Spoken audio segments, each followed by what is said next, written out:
Hey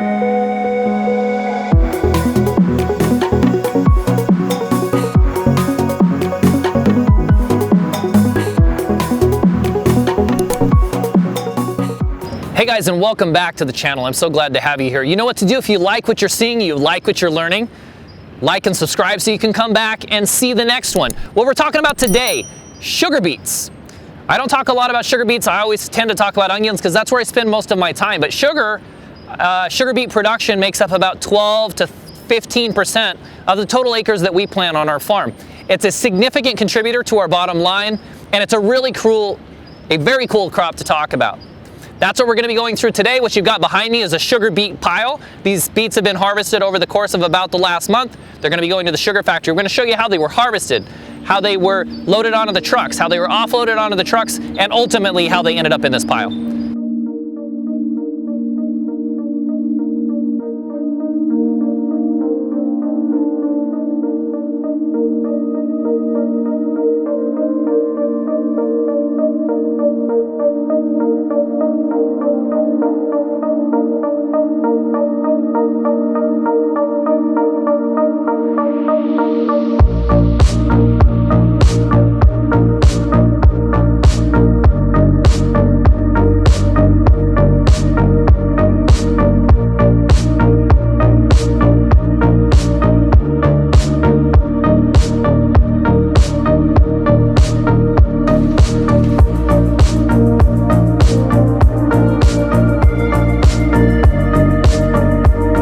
So you may never have even heard of a sugar beet. Lots of people know about sugar cane. You can buy sugar cane in the grocery store. You can't buy a sugar beet in the grocery store.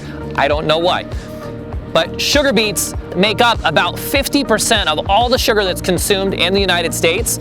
We will get about 45 to 50 tons of sugar beets from every acre that's planted.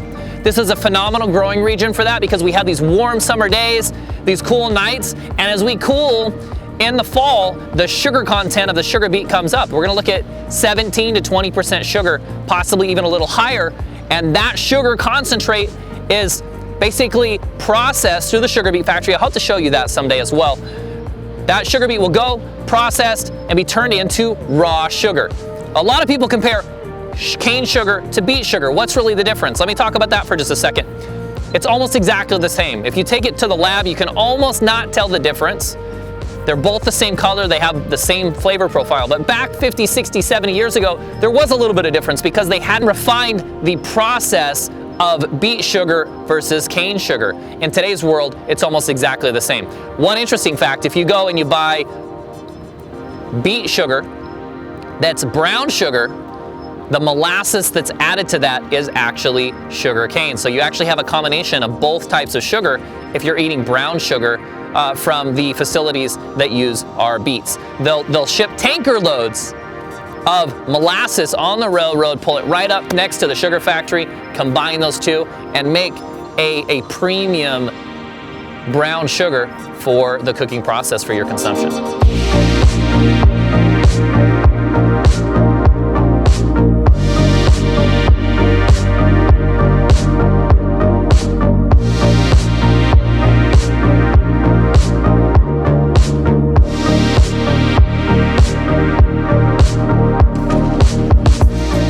So when it comes time to harvesting the crop, we take the topper through the field. It's got wheels with paddles on it, and it goes through and it literally beats the top of the sugar beet off. We also can apply knives. I can probably, if I look around, I'll see if I can find one that's been topped. This one has. So you can see the difference here. If we need to, if for some reason this top just doesn't want to come off with that beating wheel, there's a disc that we can drop down on the back, and it will actually scrape the top of the beet and take the top off. We try not to do that because we're wasting weight and some sugar, so we'll minimize the amount of time that the knives are there. From that point, after they've been topped, and you go from a green field to a brown looking field, the harvester is going to come through. It's got a big carousel on it, it's got a big boom, and that product is going to be loaded through the wheels, up and around the carousel, and into the truck, and from the truck to the piler, and from the piler eventually to the sugar factory.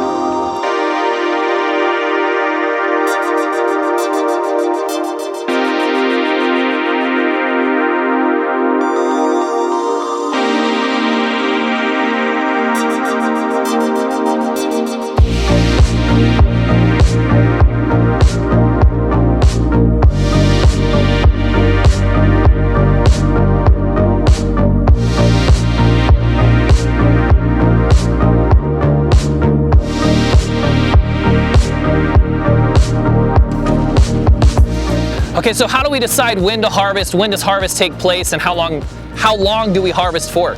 Harvest for us is going to last between 4 and 5 weeks. We start when the nights start to get cool and when the factory's ready to receive us. So usually that's late September, early October, and we're usually hoping to be done by the 1st of November. For us, again, it's about 45 to 50 tons per acre. We'll come out of the field, deliver here as quickly as we can, and the trucks from the factory will come here to load and deliver them to the sugar factory. I grew up in a town that had its own sugar factory. They shut that down in the early 2000s, and now our sugar beets are shipped about 35 miles that way to the Nampa plant.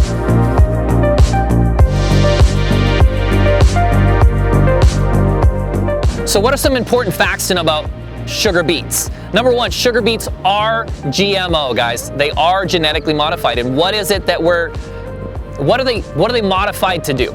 They're modified to be able to be sprayed with glyphosate so that we can reduce our carbon footprint. That's one of the things that a lot of people don't consider when they look at GMOs. They're like, well, what is it doing to the environment? What are the ramifications? Is it good for me? And number one, this is very important. If you test sugar that is GMO versus non-GMO, you cannot find it in laboratory studies. It's undetectable because the product is processed. So let's go back to our carbon footprint. Why is it better from a carbon footprint standpoint? And a lot of times, I'm going to digress here for a second. A lot of people talk about, well, you grow GMOs because they're more profitable. The reality is there's only one component that GMOs save us as farmers. It saves you as the consumer way more than it does us as the farmer. It saves us on weeding. That's it. The tonnage, the yields, the end result is almost exactly the same. But what it allows us to do is not waste fuel driving through the field cultivating multiple times. And in that aspect, it reduces the amount of carbon that we emit into the air on an annual basis. But it is genetically modified. I just want to be clear about that.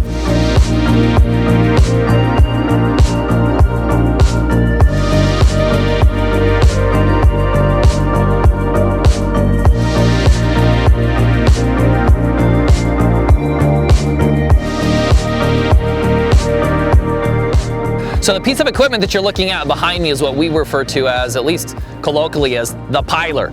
This was actually built in the 1940s. This is World War II era equipment.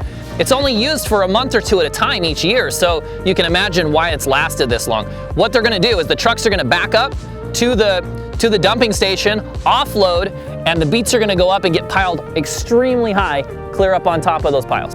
And here, let me show you the unloading platform. So what we have over here is where the trucks will back up. They'll back up onto this platform, unload, and the beets will go piled up. Now, there's a lot of dirt that comes off with sugar beets. When we're coming out of the fields, you can imagine the dirt sometimes that sticks to those vegetables as they're coming out. So they'll separate the dirt, pile just the beets, put the beets in the pile so they're ready to go to the factory at a moment's notice.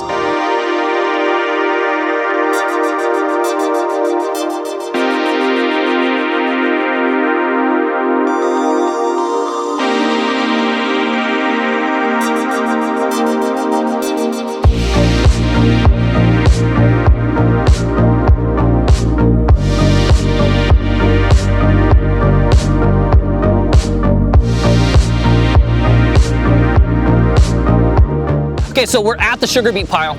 These beets will be taken to the sugar factory over the course of the winter.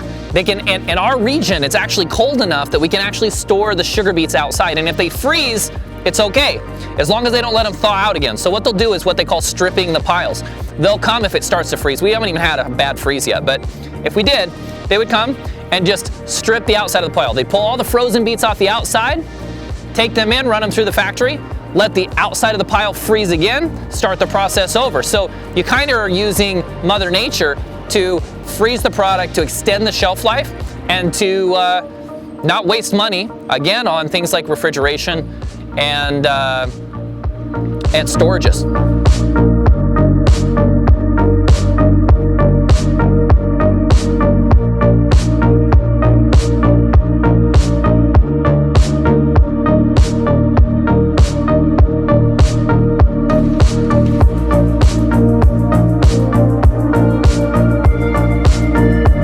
Okay, so the average sugar beet, guys, weighs about 3.5 pounds. Each and every sugar beet. That's why we get this high tonnage. if you can see how it's kind of brown on the outside, but if I just trim this down a little bit, it's almost bright white on the inside.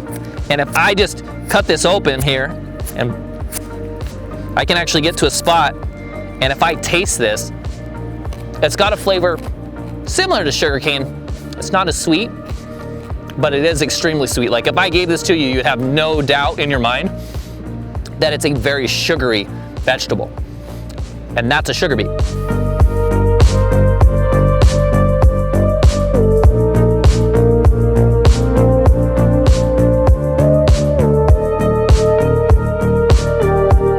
Thanks so much for coming along. I hope you've learned a little bit about sugar, the sugar industry, sugar beets maybe that you've never even heard of. If you've liked what you've seen, give me a comment. Let me know what you're liking, what other things you would like to learn about. Subscribe, follow along, and keep coming and learning along with me. Thank you.